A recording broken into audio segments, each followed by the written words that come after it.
Oké, allemaal, we gaan nu over in het Engels. Welcome, Radioday. Dank u wel, meneer.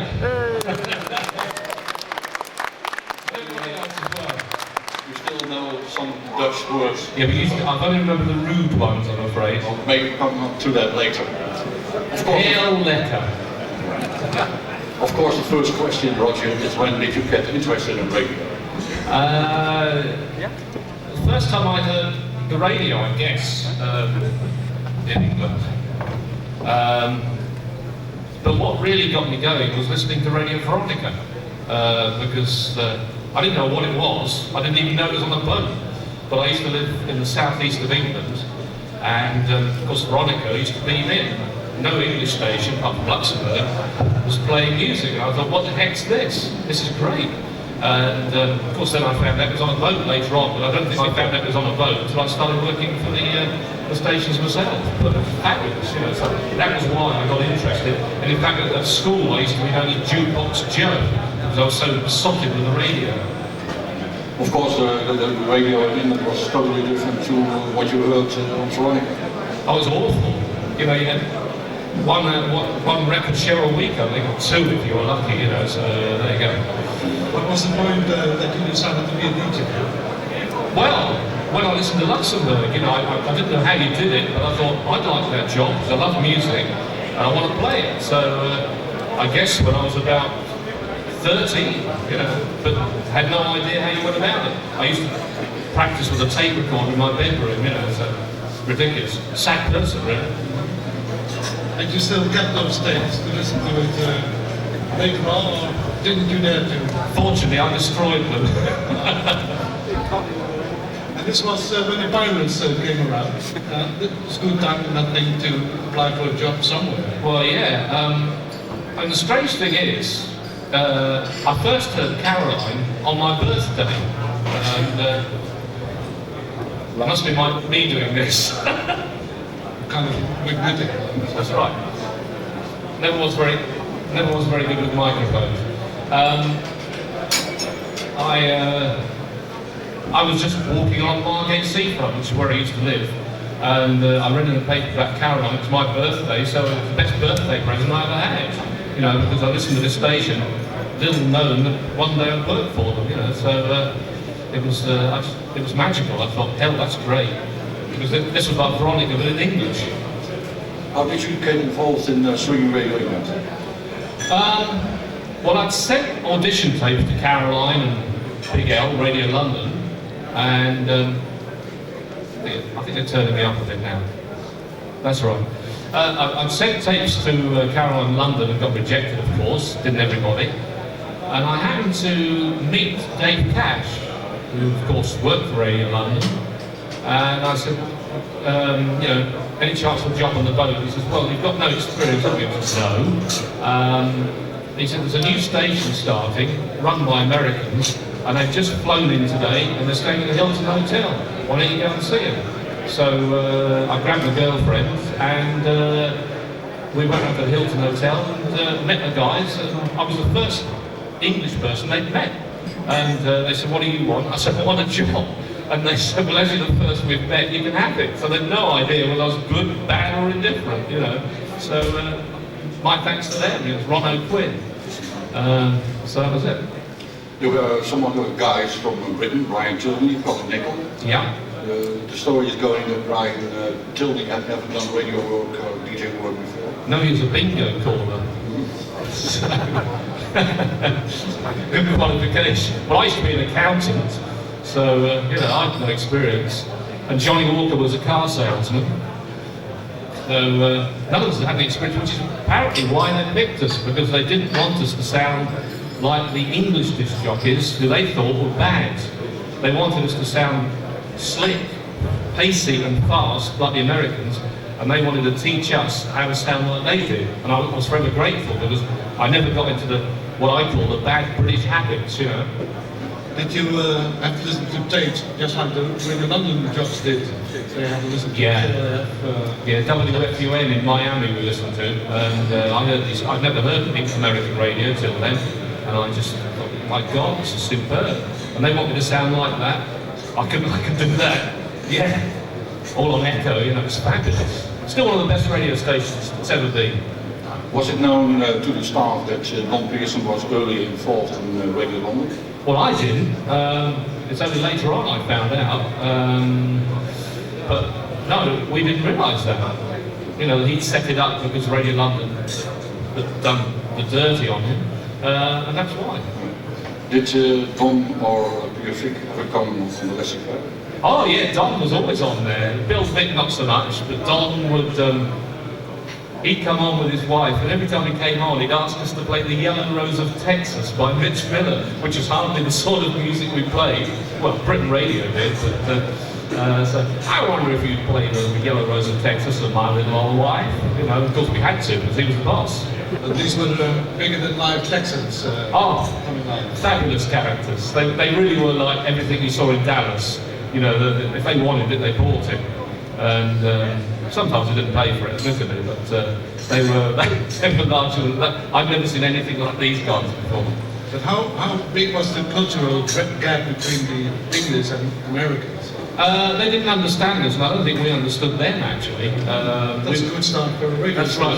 We were goddamn limers, and it used to really annoy the American disc jockeys who were real professionals, have worked for top 40 radio for years in America, and they were obviously better disc jockeys than I was, and Johnny and Brian and all the other guys. But who was pulling the mail? We were, simply because we were English. And you know, the English are always strange about foreigners, and so we got the mail not because we were better, but that didn't do us any favours because they hated us for it. You know, but we're friends now. How were the conditions on the ship the first period? There are stories that the ship was not completely legal. Oh yeah, it wasn't really ready when they came over. And the first place I slept was in the mess room, the lounge as it became. And then I discovered that where we were sleeping, it used to be a big refrigerator, and it had been a body boat from the Vietnam War. So the GIs got shot, they put them on this boat and sent them back. I'm convinced there were ghosts on it from those guys, you know. But they were quite friendly ghosts, so that was okay. But I slept everywhere on the boat, the toilet, the bathroom, and I think just before I left, they built the cabins. On time. Did you also present programs on Britain Radio? Yes, I did. I don't think there's any tapes of that around, thank God. Because I was a rock and roll fan, and I didn't like being hello, this is Britain Radio, it was very middle of the road. I hope you're all hearing this. Are you all hearing it? Yeah. Good. Not too boring for you? No. Good. I can be very boring if I want to be. Much has been said about the concept of buzz radio programming. That's radio. Yeah. They said, well, they didn't understand what Europe was waiting for. Buzz radio was one or two steps too far. They'd heard Caroline and they'd heard London, and they said, this is crap, you know, we can do it better.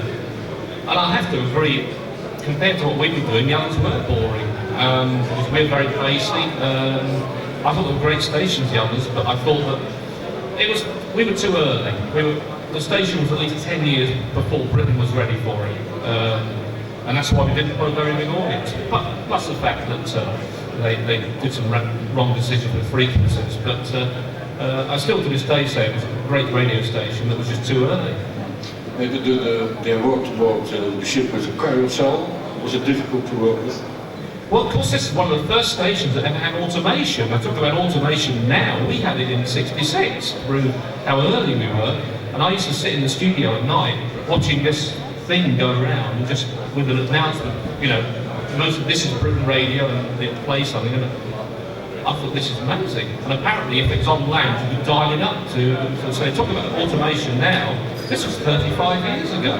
Amazing. So that's how far ahead we were. There are stories going that the Swing Radio organization hired an advertising agency, Bill and Dean, to let only sell time for cinema. Cinema. That's right. They had. So they weren't very successful. That was another bad decision. They made a lot of bad decisions, probably hiring me as well. They had big ideas, but they didn't actually come off. So they're the people that run the adverts in the middle of the movies, or when they used to run adverts in the middle of the movies. So that was a great decision. Nice to be here, by the way. Was it difficult to, in the first period, to read the news? Yeah, I had trouble with the news. I still do. We had to read the news over this jingle backing. He tried to read as fast as the music, obviously, and no wonder I never got hired as a newsreader anywhere. The weather one was the funniest because it used to have a countdown, if you heard the jingle, it was 10, 9, 8, and I was so nervous you're meant to pace it, so when did it 1, when there was an explosion, it went into a jingle. The first time I read it, I was so nervous, I finished by the time it got to 8. How did Radio and Radio get the news? Sorry? How did you get the news? I'm sorry, from radio stations or by T-Rex? How was the music part? The music? Different from other radio stations. We used to play things a lot earlier, because a lot of stuff from America, for the American context. I mean, we were the first in Motown records, which of course, a lot of young people used to like us because of that, because we weren't what is now termed an old fart station. We used to get all the Motown stuff, the soul stuff, and Beach Boys, great. And so that, we were way in advance of anything else. And the trouble is, we used to drop things before they were released in England. So we were a bit too ahead there. But yeah, musically we tried to be very quick and soon on hits. And we had a prediction chart, much like Radio London, but we thought ahead of them. How was the boss for the 50 compiled? Sometimes by me. Just what I thought. That's why the Beach Boys were often #1. I just thought, that's good, I'll put that in. So, no logic to it at all, no research. No. I hate research. Research is the biggest enemy of radio, I have to say. Could you notice that Swinging Radio England was set up actually to beat Radio London after this harsh courtroom battle? Oh, very much. We didn't realise it at the time, but just we wanted to beat them, it was pride, if you like. And we never did, of course. We'd stayed around and would have done. Have you shared actually the same tender? Oh yes. And how did it mingle? Oh yeah. London and Swinging Radio England? Yeah, we were rivals on air, but off air we were friends, because we shared, we got stuck in Harwich together, so we'd have a few beers together. It's radio business, you're friends, your enemies on air, but you're always friends off it, mostly. And but didn't the TWs look down on people from the laissez-faire? Probably. He probably did. Because, I looked up to these guys, The first time I met Tony Blackburn was when we were going out on the same tender. And this is a man I listened to.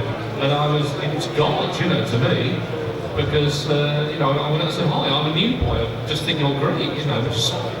What awful thing to say, but I meant it. I'd say to Tony Windsor, these are people I admired and still do. And I was I wasn't on level with them, but I was actually mixing with them.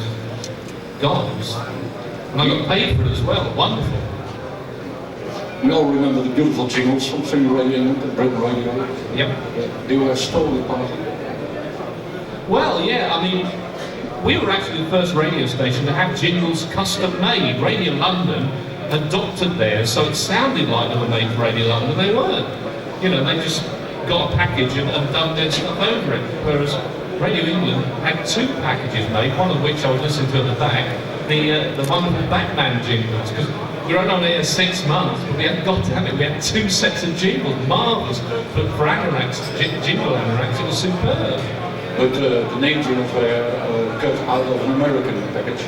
Yeah, and the funny thing about the jingles is when we first went on air, we were so naive, we played them without talking over them, and Radio London and Caroline recorded them, and they were on air before we had them, and they're test transmissions. Stupid or what? It's the pirates. That's right, piracy. A pirate was pirated, yeah.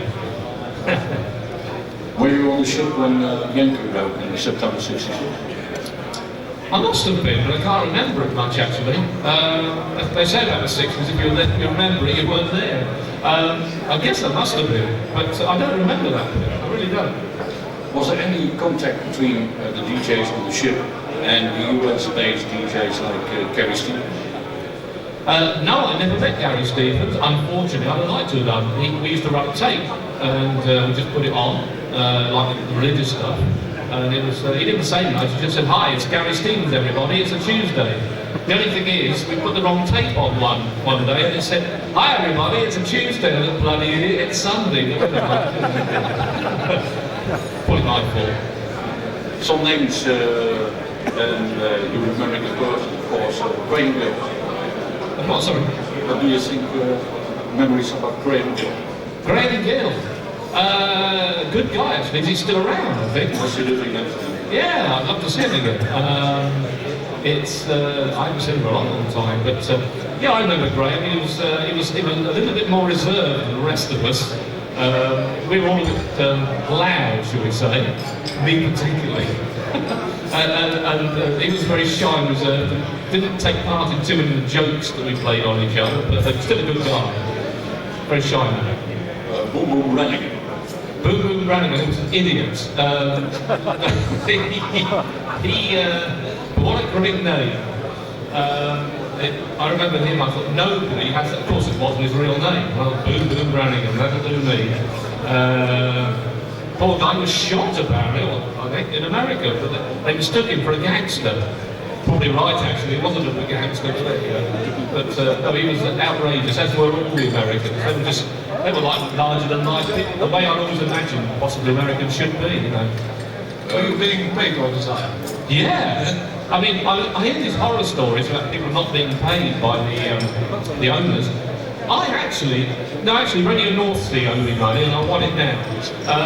But Caroline, and I work for the biggest crook going in Roman, always paid me, and so did Radio England. They didn't pay other people, but me, they paid. Perhaps because I'm so ugly, they were scared of it, I guess. You must be the statistic exception. Probably. Were you still there when the owners decided that Sunny Radio England would be a Dutch station, Radio Day? Oh yeah, and then the way we found out was awful, because we were on the deck, the tender came along and they used to deliver the English newspapers, and I think it's Johnny Walker. We're reading the paper, well I can't say what he said because his lady's present, but he said, "Something me, we're going to be a Dutch station." Really? We didn't know about that. And so that's how we found out it was going to be a Dutch station. So there you are. It's funny when you really, find out you're losing your job. And literally Johnny said, "Well, I'm off then." And he jumped on the boat and went back. I wish I'd joined him at the time. Because he got on Caroline before I did, the swine. Did you apply for a job on Caroline, or did they ask you?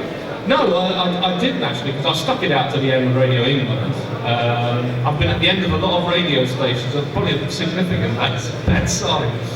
Don't hire him, you'll close down. And then I went back to working at the clubs.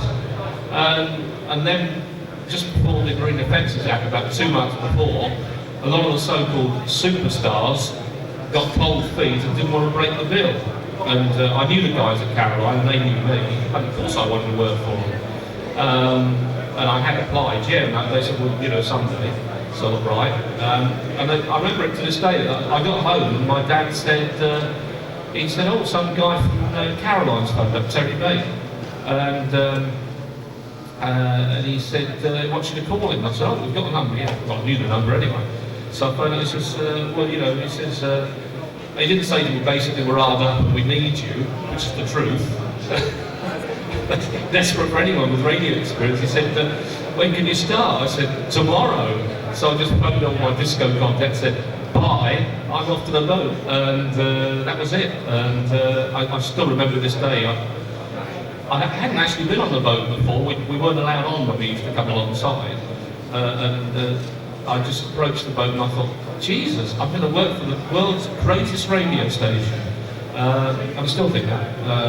And I just sort of, it was a magic feeling going on board, which lasted until the day I left. I don't know, something about the place. It had this magic aura about it. It sounded ridiculous, but it did. It just, I don't know, it's something special. In the air, I don't know what it is. Roland can tell you about it, but I can't. It is magic, you know, it still is. Vibes of ballet, maybe. I don't know. And I never took drugs, but I knew what the feeling was like, because I felt like it that day, you know? Just superb. When the Women of Fences Act came in '67, did you really get a Canadian passport? No. Still get the old British passport with the ugly photo. Yeah, that was a typical story though. No, I get the British passport and eventually came back to England, you know, to test out, see if they'd arrest us. No, never got the British passport. Came to live in Holland though, which is great.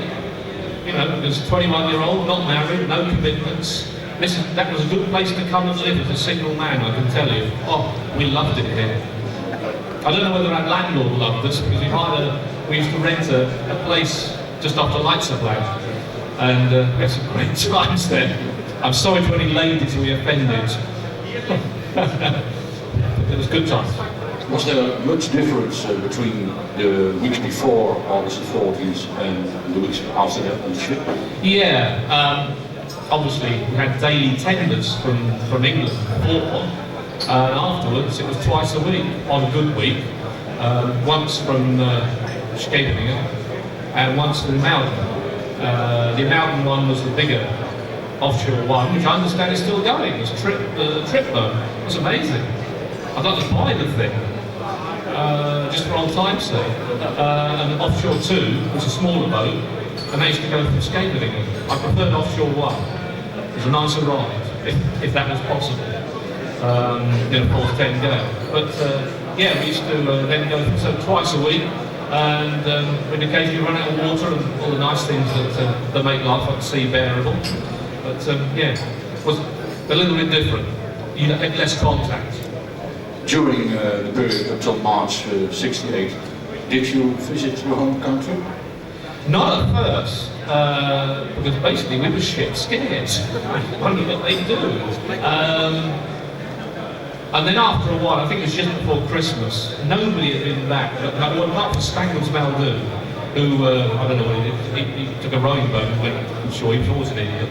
And, but the first official one really, no, he came out to us, he didn't go back, that's right, he came across in the fishing boat and got on that way, that's how we got the job. He just appeared on deck and somebody said, who are you? And he said, I'm a new disc jockey, oh, we better stay there. He had no passport or anything. Anyway, but nobody had been back, and I thought, it's Christmas, I want to see the folks. I'm going home. So, packed my bag. I didn't tell anybody. I didn't want to because I thought they might stop me. And I set off from Schiphol Airport to fly to Heathrow. And I took a lot of mail, stupidly, because I wanted to show Mum and Dad how popular their son was. And all this stuff, Radioday, Radio Caroline, Single 160, I still remember the address, Amsterdam. Full of this suitcase, I wanted to show them all the mail. And of course I had long hair in those days, big target. I was always getting stopped by customs because I had never taken a drug apart from aspirin in my life, but I looked like a junkie in those days. Didn't everybody? And I had furry coats and everything. So I was always getting pulled by customs, so I knew it. I went to customs, you, here. So open the case, and I'm thinking, that's it, I'm done, 2 years in jail. Stupid boy. He opened up the case and all these letters cascaded out saying Radioday, Single 160, Radio Caroline, and he looked at them and he went, what's all this then? I said, letters from friends. And he looked at me and he said, I wish I had as many friends as you. And he shut the case, marked it, and I said, is that it? And he said, yeah. He says, we're not interested in arresting disc jockeys. He said, play us a record next time on the ship. So, hey. Next to the records on Caroline, you had to play very long, irritating commercials for Major Mike. Oh yes. Was it difficult not to fall asleep? Very. Because they had some crap, let's be honest. we knew they were keeping the station going, so we had to tolerate it. And I think the listeners understood in a way that to put up with Caroline, you had to, sort of, to have Caroline, you had to put up with these awful plugs for Major Mine, or even worse, the records themselves. So, I mean, I remember when Radio 1 started, I thought, Jesus, we're going to play all this crap. How are we going to, I didn't realise how bad Radio 1 was going to be. So I was worried. So I used to put all the Major Minor stuff, I shouldn't have done it. I played it early, before 7 o'clock, which is when they started, and then for 7 o'clock I was as good as them, rock and roll. But got them some awful stuff, but some good stuff too, like Tommy James, Shondells. I didn't like the Dublin as much. But I mean, we did have some good plug records. Like people used to pay to plug records. Immediate and small faces always used to support the station, even when they were big names. So there was some good stuff, but yeah, there was a lot of crap. But that, you know, we knew we had to do it. I mean, Johnny used to throw it over the side, and he always get bombed for that, you know. That was Johnny though, bigger rebel than me. Often it's said that Ron O'Reilly lost control of the station in 1967 already. Yeah. Yeah, Phil Songs, he was the man behind the awful music. He, you know, he kept it going. We never really liked him because he did ruin the spirit of it. Ronan, to me, is the spirit of Caroline, and always will be. I mean, I love the guy. Still do. He's my hero. People say, who's your hero? It's not Brian Wilson, he's pretty high, but Ronan O'Reilly, because he changed radio in the world. Certainly in Europe, and so yeah, he did lose control because, like all geniuses, you know, they always give him the dark side. George Best, great footballer, but an idiot.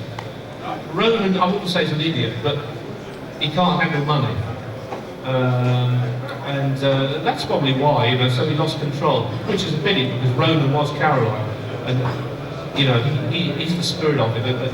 You know, money can keep you going, but actually the desire to do it is more likely to make you succeed. You know, because it's the heart that rules.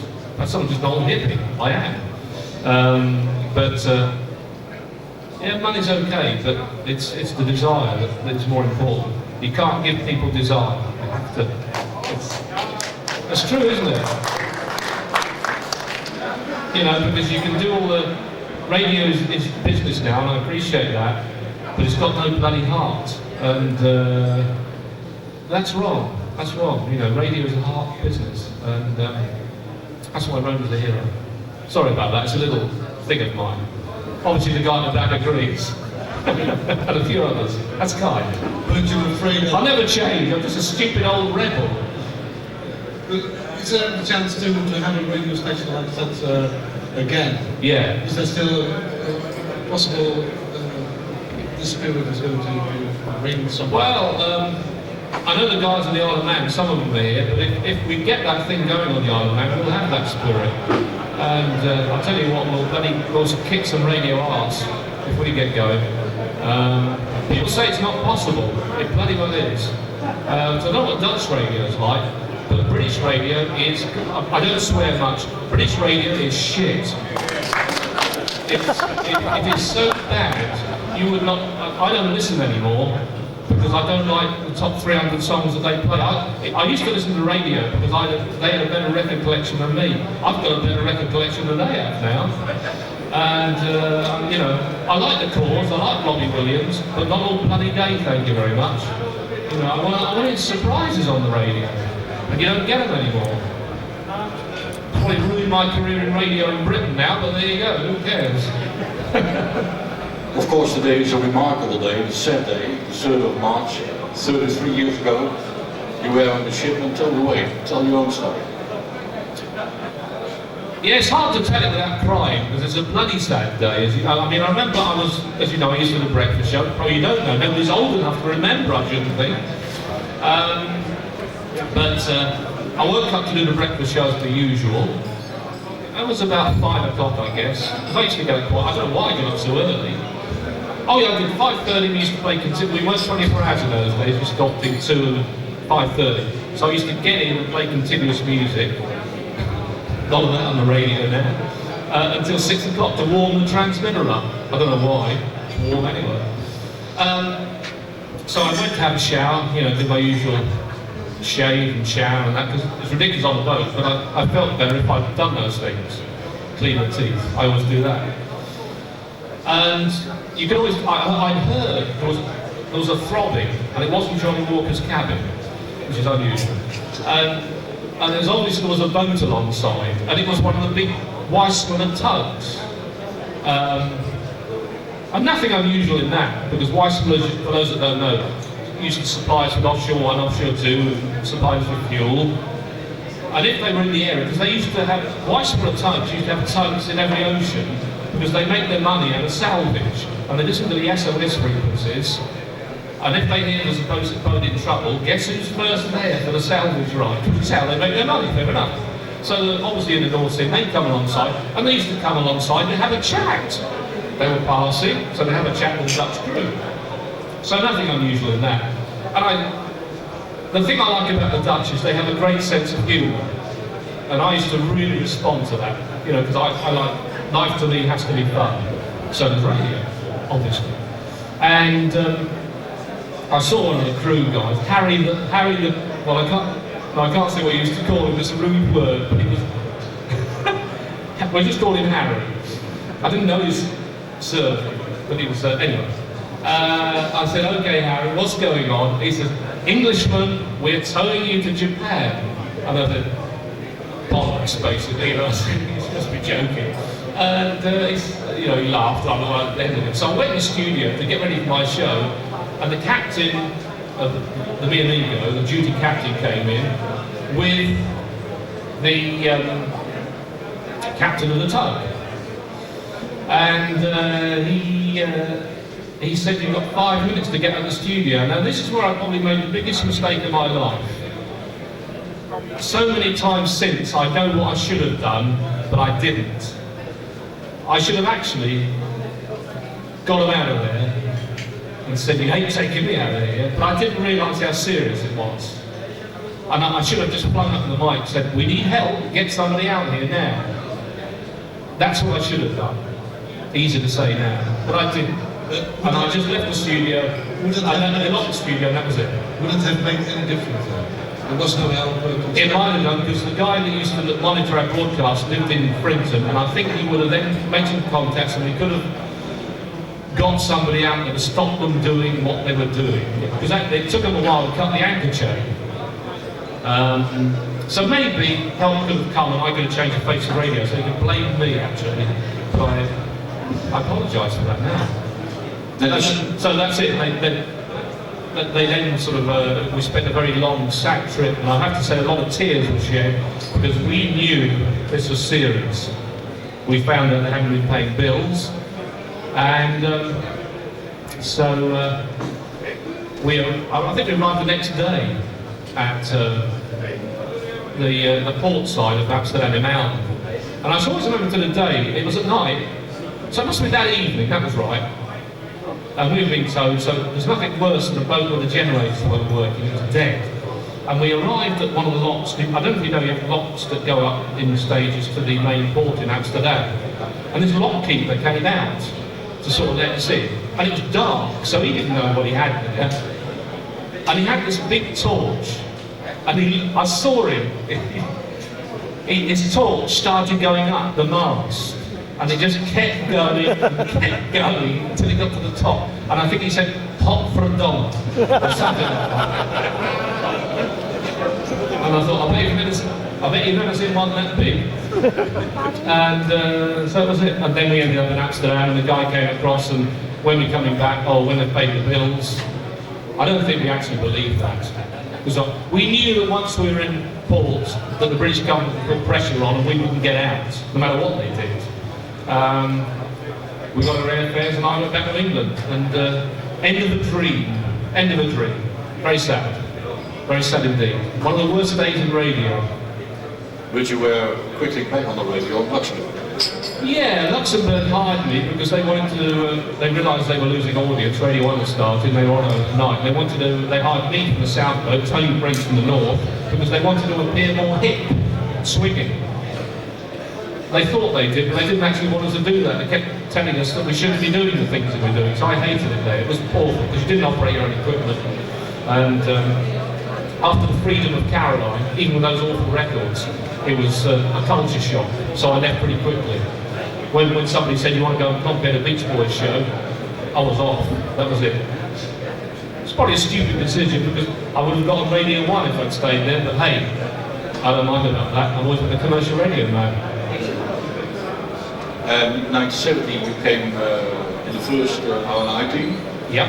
And we had test programs. Were they recorded in Switzerland or was it all from the ship? Oh, for the ship, definitely. And I remember that. Is this not too boring, I hope? No. No? I mean, I'll shut up if you like. People falling asleep at the back. I answered an advert in, there was always things saying disc jockeys wanted, and I was desperate for work, so I always applied. New Musical Express, I've got it at home still, there was an advert that said, disc jockeys wanted for a European radio station. Hell, I thought, I don't know what that is. Must be something abroad, I'll go for that. English speaking disc jockeys. So even though I said that, I applied. And, that was a joke as well. And I got this letter back from Radio North Sea Papers, from either Bolly or Meister, one of them anyway. And said, yeah, you know, we know all about you. It's a good sign. We're starting a radio station. And you have to realise I was approached very often by people saying, we're bringing Caroline back, we're doing this, that and the other. And it cost me a lot of money, which I didn't have at the time. So I actually was a bit blasé. I said, oh, you know, come and see us in Holland. And I said, well, if you send me the air ticket, I'll come and see you. Next day, the day after, the ticket arrived. Well, that's a good start. So I came to Holland, kissed my wife goodbye, not knowing what was in the future, said I'll see you later on. And met them at the Grand Hotel in Scheveningen, which has now been demolished, I understand. Which is sad. And they said, oh, we've got this ship happening. We built a big transmitter on it. And I said, oh yeah, I've heard that before. They said, no, we'll take you out to see it tomorrow. So I phoned my wife, said, I'm not coming back tonight. These idiots paid for the hotel, so I better stay on, be nice to them. I doubt there's anything in it. They said they're going to show me the boat tomorrow. So we went down to Scheveningen Harbour. And I still didn't believe it. It was a misty day, you couldn't see anything outside the harbour. We got on this small boat, started chugging out. We passed the Rem Island, is it, with the TV tower on. Asked Veronica, which is nice because I've listened to them long enough, and I always did it at the time. And then out of the mist came this psychedelic vision. All the, you know, you've seen all the pictures, and it was like that. The psychedelic painting on the side, and this huge mast. And I remember thinking, well, I can't say what I said, but blow me, these silly bastards have done it. You know, they've actually done the thing. And I sort of went on board, man, all this equipment, you know, it was built and everything. And we agreed, and I said, listen, we want you to set it up. We said, we've got some German disc jockeys on board. We want you to set up the English side. And I just went home and once again, went back to England, said goodbye to all my contacts, said I'm off to sea again. And that was it. So, another momentous day. How were the relations between the German and English DJs? Well, That's a cultural clash, isn't it? absolutely. More so than English American, because we're not meant to get on. But I'm the sort of guy that can get on with anybody.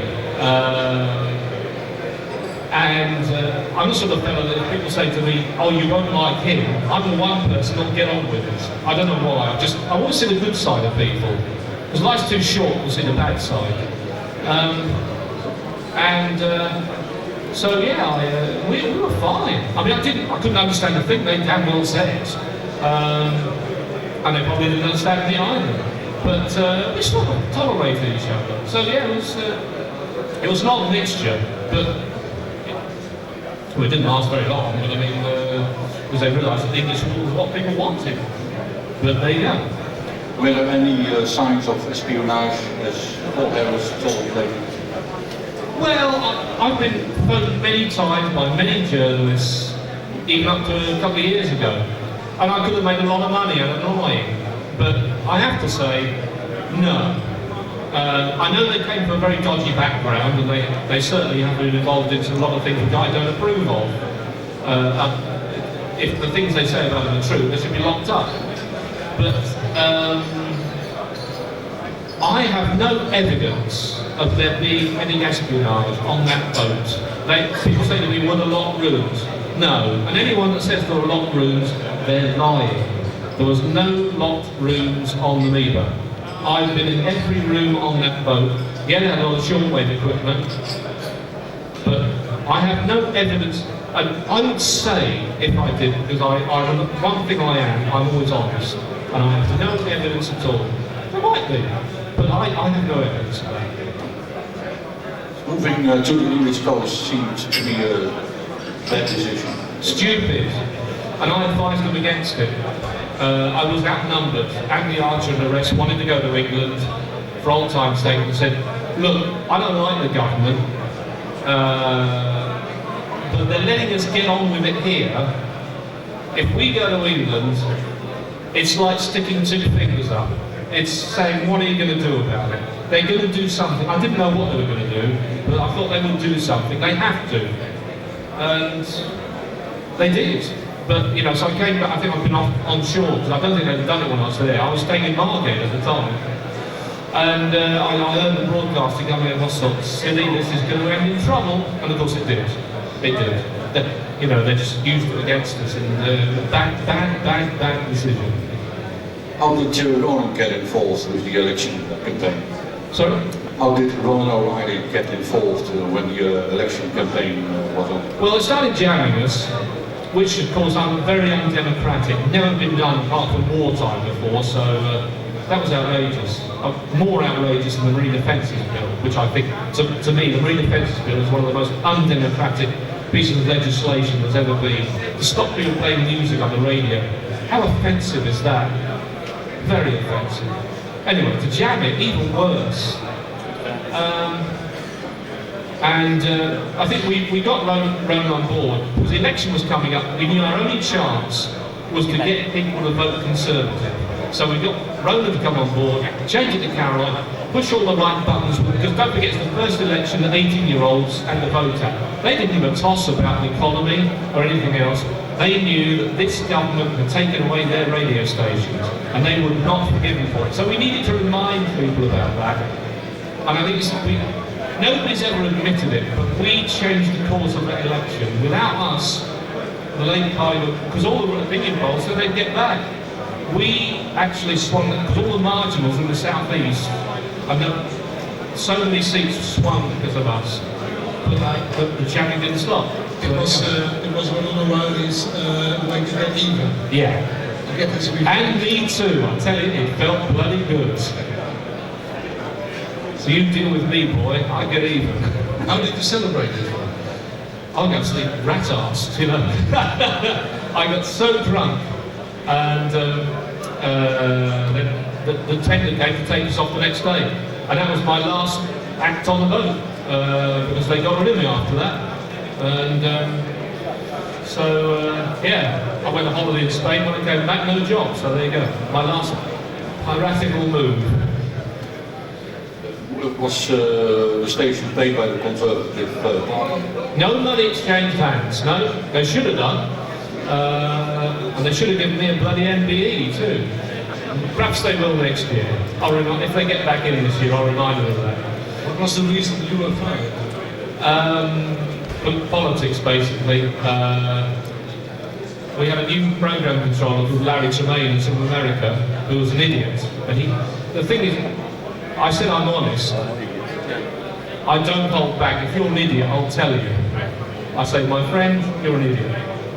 That's just a weakness, I don't know, but I have to be honest with people. And I made a mistake of telling him that before I went on holiday. So, I think he sussed that I knew that he wasn't any good.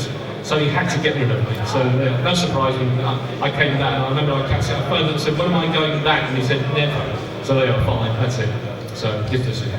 Sad day. Are you surprised that Bollier is involved in the Lockerbie bombing? I'm surprised that anybody can do anything like that to anybody. I don't know. If he is, may he rot in hell. That's awful. Surprised? I don't know. I suppose nothing surprises me anymore. That's what old age does to you, isn't it? I saw a photograph of the last day where you don't see people walking around with arms, with guns, with pistols. Really? Yeah. Well, of course, they did go through some nasty times, and who knows what they did to people to make them do that. I mean, yeah, there's always been a bit of villainy about offshore radio, but I don't know, it never come to that. They didn't have any armory aboard? Not when I was there. God, no. I'm in such scared. I'm the biggest coward going. Nowadays you're working with a London station, Fusion FM. What kind of station is that? We've got 3 stations at the moment, and we still believe in the old principles, personality radio, which kind of makes us unique. We've just taken over, so we're beginning to change things. We're only small, but we might make our mark. I'm not on the radio at the moment, but I intend to put that light soon, because I miss being on the radio. I love doing that thing. It's why I got into radio. It's still the best job ever. It's a hobby I get paid for. So I'm going to start doing programs. Who knows for? I don't know. Somebody will take them. Automation radio? Automation radio? I hate that stuff. I like live radio, personality radio, fun radio. Real radio. Stuff computers, that's what I say. Computers are good if you use them right. They're not the enemy. Computers are not the enemy, it's the people who program them. They're the enemy. Bloody people who have 300 playlists. How can you just have 300 songs on a playlist? How many great songs have ever been made? People deserve to hear them. Every year, other great songs come along. You add to the list, you don't take away from it. We want more music. We want better music. Not the better music mixer. Is Dutch radio like that? Is it? Is it crap too? That's sad. You always tend to think that other people are doing it better than us. Clearly they're not. I mean, what the big boys have done to radio in Britain, they should be put up against the wall and shot. They really should. This is going to get back to them, isn't it? Is there any chance, Roger, that we can hear you in the future on the long wave station from the island of Man? Oh, I bloody well hope so. Because, I don't know, just the thought of getting on a radio station and broadcasting to Europe again, better than sex. That's because that feeling I used to have on the Mi Amigo, I know. When you open that mic, you realise you had a real lot of power. I don't know, it's just, as soon as you turned on that mic, you felt that bond with the listener. That real bond with the listener. And I doubt whether many people that work on the radio now have that bond, because they don't actually say anything. You know, they're not real people, they don't talk about life. And it's not in a boring way. But I used to listen to people like Walker, Blackburn, and you thought, hey, I know what sort of music this guy likes, I know what he's thinking, I know what he's doing. I listen to people now, and he says, what is it? I'm going to play 5 in a row. What the hell does that tell you about him? Nothing. Nothing. I don't think I'd like to meet these guys in pubs. They have nothing to say to me that I'm interested in. I don't want to know. I'd avoid them like the plague. They would avoid me too. 55 years old and still a rebel. Isn't it sad? I still have the same principles that I did when I started in this bloody game. I didn't sell out and I never will. Right to the end. Well, what's your main reason? Probably why I've not got no money. No money. Plenty of principles though. Maybe It's a silly old part, they say. Sorry about this. Nice to be here actually, it's an honour to be here, I've got to say. Real honour. With people that I think like me. Did you expect so many faithful listeners? No, I doubt there were many people born when I was bloody on the radio, but there were better disc jockeys. Kenny Everett was always better than me, but I don't know. I had a lot of passion, I thought, and I still have. But no, it's nice to see you all. And if I haven't spoken to any of you, it's not because I'm rude. Come say hello. Well, thank you very much indeed for being there. An honour. Nice to still be alive and breathing.